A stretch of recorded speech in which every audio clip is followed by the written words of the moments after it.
we have two statement over here, assertion and reason. Assertion says that कि ये जो equation है ये डायमेंशनल बैकग्राउंड पे करेक्ट है।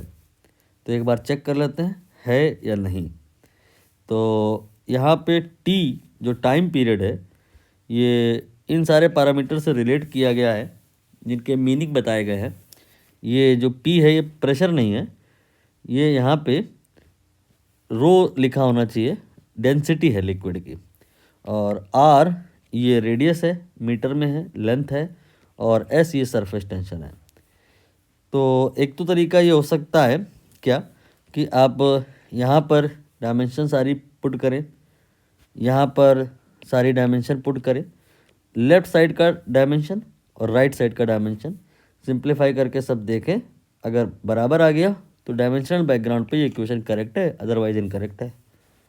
यहाँ पे के ये कांस्टेंट है, डायमेंशन लेस है, ये इग्नोर करना है आपको, लिखा भी हुआ है। दूसरा शॉर्टकट यहाँ पर पॉसिबल है, ट्रिक पॉसिबल है, हम लोग उसको फॉलो करेंगे। स्प्रिंग पेंडुलम आपको ज़रूर आता होगा, T बराबर 2π√m/k। इसका उल्टा कर लो, फ्रीक्वेंसी हो जाएगा ये। नहीं, यहाँ पे फ्रीक्वेंसी नहीं निकालना है, टाइम पीरियड ही तो निकालना है।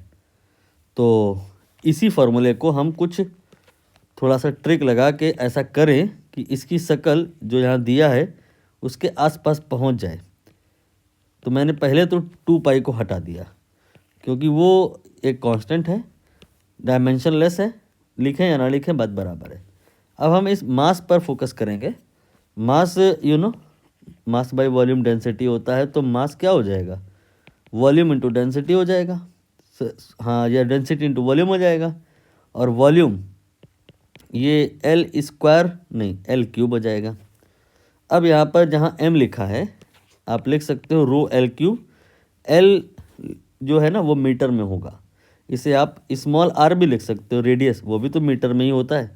डायमेंशन के पॉइंट से चाहे L लिखें, चाहे B लिखें, चाहे H लिखें, चाहे R लिखें, चाहे X लिखें, चाहे Y, चाहे Z। तो यहाँ पे m की जगह मैंने ρR³ रख दिया। और ये जो k है इसके बारे में आपका क्या ख्याल है, व्हाट इज़ दैट? ये है आपका स्प्रिंग कांस्टेंट, ये होता है F/x। ये कैसे पता चला?